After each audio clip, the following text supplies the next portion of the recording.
This Philippine Defense Secretary has repeatedly made erroneous statements concerning China. As you just mentioned, his latest remarks further demonstrate that this individual completely disregards the welfare of the Filipino people, shows no gratitude whatsoever, and is solely driven by personal interests. He is even willing to exploit livelihood issues for political theatrics, seriously undermining China-Philippines relations and mutual trust, and runs completely counter to the interests of the Philippines as a nation and its people. For countries like the Philippines, though, which is under severe threat, territory-wise and politically too by China, we have no choice but really to be resilient and to stand up against Chinese aggression. The commitment of the United States becomes more solid when more actors come to, at least in the deterrence phase, come in, because there is a common threat. A three-way fight is now simmering beneath the surface as tensions continue to boil across the South China Sea. After Japan, another key US ally now appears to be feeling the heat from Xi Jinping's growing pressure campaign. China has hurled a clown taunt at the defense chief of a nation aligned with Japan and the United States.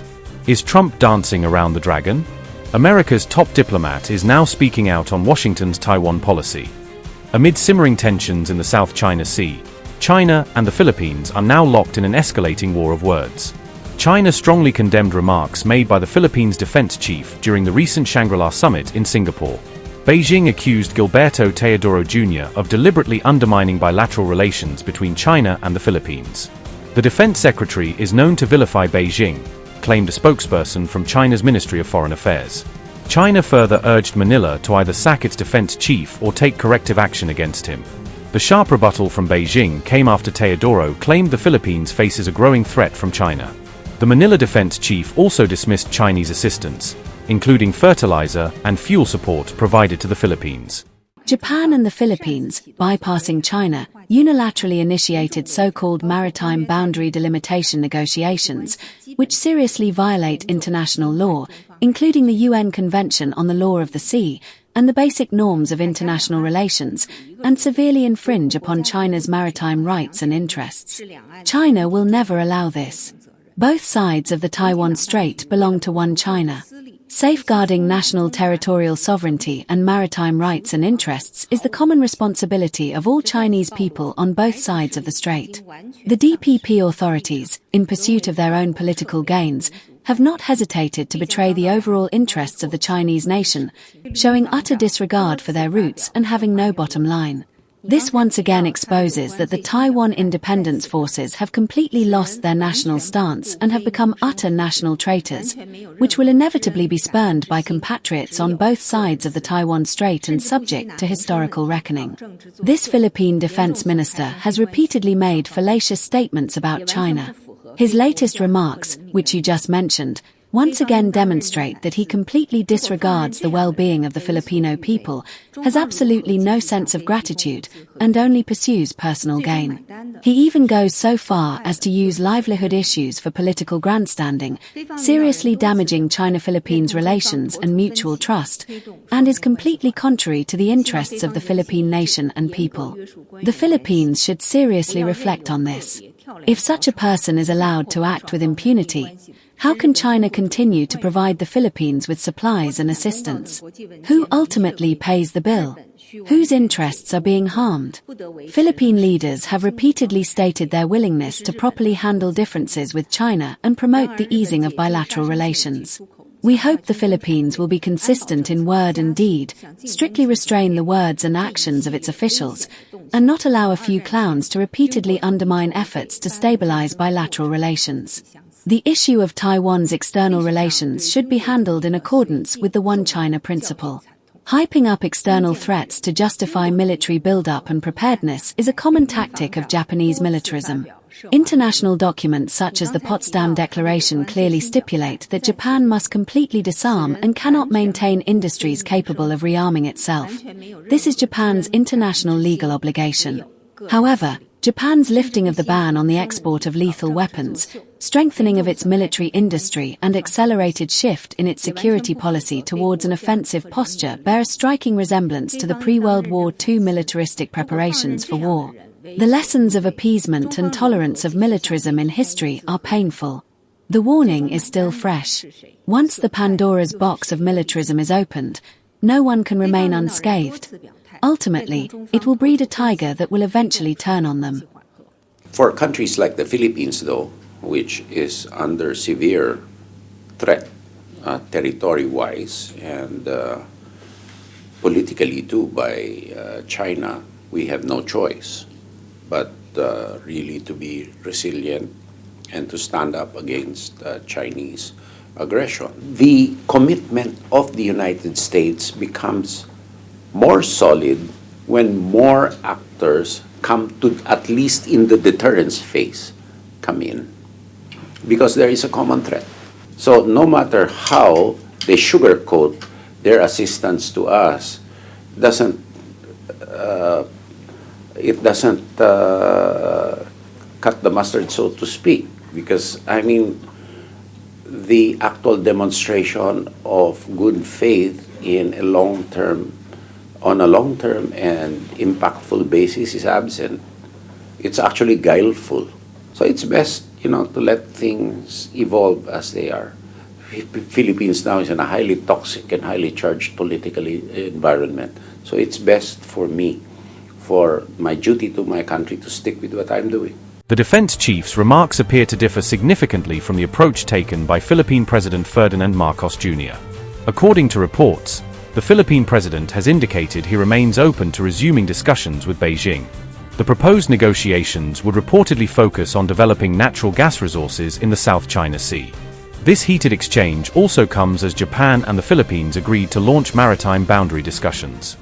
China has responded to Japan-Philippines boundary talks with expanded sea patrols, increasing the presence of maritime security vessels to assert its claims and to signal displeasure at discussions it views as encroaching on waters Beijing considers linked to Taiwan.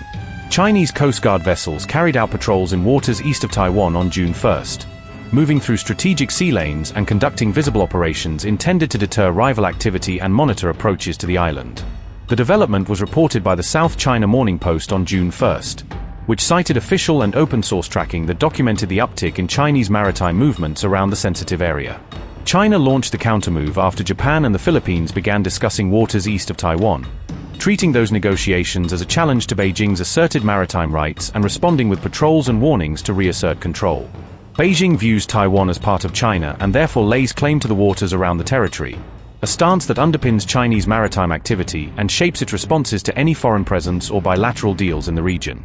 Speculation of an impending Taiwan invasion has increased since Trump's recent trip to China, with analysts warning that high-profile diplomatic engagements and public rhetoric can feed uncertainty and accelerate precautionary military posturing across the Taiwan Strait. Xi Jinping openly warned the US against interfering over Taiwan, cautioning that outside intervention risks sparking conflict and urging Washington to respect what Beijing describes as its core interests and sovereign claims.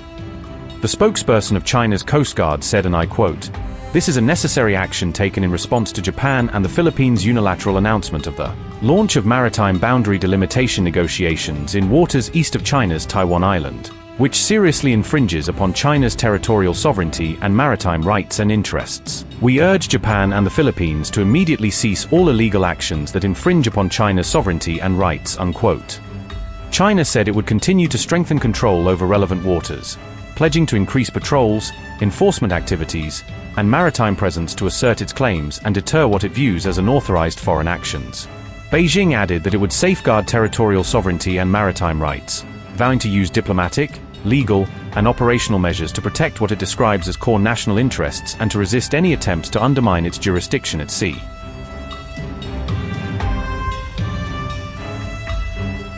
Japan and the Philippines agreed to delimit the maritime boundary of their exclusive economic zones and continental shelf, a diplomatic step intended to clarify jurisdiction over resources, navigation rights, and maritime responsibilities in a strategically sensitive area near Taiwan. Beijing had lodged protests with Tokyo and Manila and condemned the talks as illegal and void, denouncing the bilateral negotiations as a violation of China's claimed rights and warning that such moves would provoke a firm response to defend its maritime assertions. The maritime areas proposed for delimitation by Japan and the Philippines are located east of Taiwan Island, China. In accordance with China's domestic laws and international law, including the United Nations Convention on the Law of the Sea, UNCLOS, China possesses an exclusive economic zone and continental shelf in these waters. Japan and the Philippines have arbitrarily initiated so-called maritime boundary delimitation negotiations, which seriously infringe upon China's maritime rights and interests and constitute a grave violation of international law, including UNCLOS, and the basic norms of international relations. China expresses strong dissatisfaction and resolute opposition to this, and has lodged solemn representations with Japan and the Philippines respectively. China solemnly declares that the so-called delimitation negotiations by Japan and the Philippines are completely illegal and invalid, and will not affect China's claims to rights in the waters east of Taiwan Island or the exercise of its legitimate rights and interests. China urges Japan and the Philippines to immediately cease any actions that infringe upon China's maritime rights and interests, and to take concrete actions to safeguard regional peace and stability. Japan and the Philippines do not share sea boundaries, meaning their maritime jurisdictions are not directly adjacent, but expert analyses warn that new seabed claims from both capitals could nonetheless overlap and create contentious zones requiring careful negotiation.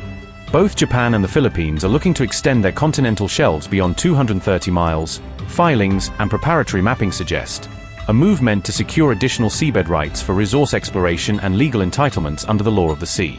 The potentially overlapping zone sits to the east of Taiwan, the South China Morning Post reports, placing the disputed area in a strategically sensitive maritime corridor where multiple states' claims and military interests converge. Meanwhile, on June 2nd, the US Secretary of State stated that there has been no change in Washington's long-standing policy toward Taiwan. Sometimes in foreign policy, the choices are not between a good choice and a bad choice. It's between two less than ideal choices, and you're trying to figure out which one of these two choices is the one that is best for the United States and least harmful to our interests. And that plays out every single day. That said, we remain the world's sole global superpower, the most powerful country on earth. We have the largest economy. We have the most formidable and powerful military ever known to man, by the way. We now have in this hemisphere a coalition of friendly countries, over a dozen, who have aligned to work on not just the issues of security that we all have in common, but also economic prosperity that go hand in hand. It's an amazing story that basically, other than Nicaragua, other than Cuba, obviously other than Venezuela, it remains with some challenges, and of course Brazil, although they're in the midst of an election cycle, and to some extent the current government in Colombia as well, at least the president's been problematic. But generally speaking, it is now a region filled with American allies, American-friendly leaders, and an America-friendly direction. Now, obviously, we have to operationalize that into action after 20 years of neglect, in which China and other global powers have intruded in our Western Hemisphere to the detriment not just of American national interest, but to the detriment, in our view, of the people of those countries as well. And so let me first say on Taiwan, and I think I made this point myself, either on the trip in China or thereafter when we returned, there's been no change to U.S. policy towards Taiwan. I think there's, obviously the Chinese side would like to see a change in the verbiage, but no change has been made in that regard. We just had a massive arms sales, and it was so big and so noticeable that the Chinese became very aggressive about it in some of the incursions they undertook as a result of it. And as I said, it was more in one sale than we did in the entirety of the Biden administration, if I'm correct, and I think I am on that point. So, but the most important thing to understand is we want to see the status quo preserved, as is at this moment. That's our policy. That's what we've said. That's what we continue to say. It's a very, as you know, a very delicate relationship to balance. But our policy on Taiwan is not changing, and it did not change on this trip. You know, for a long period of time, our relations with Armenia were quite stagnant, and in many cases, I would argue, almost non-existent. It has also reinvigorated that relationship between our two countries and allow us to explore opportunities in all sorts of other fields. So we're involved in that very heavily now. We literally just signed the agreement, and it will allow us to drive and hopefully incentivize U.S. private sector investment in this corridor to the benefit of American companies and American interests, but also to the benefit of Armenia, Azerbaijan, and other regional countries. I would also argue, by the way, and just to point out, and I don't mean this again, I think this is pretty well understood in the open source reporting, the Russians are less than happy about our engagement there. I think there's evidence that they would like the current president to lose his election as a result of this growing relationship with the United States. To be clear, we're not there to infringe on Armenian sovereignty. We're not asking them not to be friends with other countries. We just want to be able to have a relationship with them that's built not just on peace. Peace is important, but that's just the beginning. It's the economic opportunities that it provides. There are American companies and American workers that will benefit from it, but the Armenian people will be the ultimate beneficiaries of this corridor opening. His remarks came after reports that the US and China had held maritime military safety talks.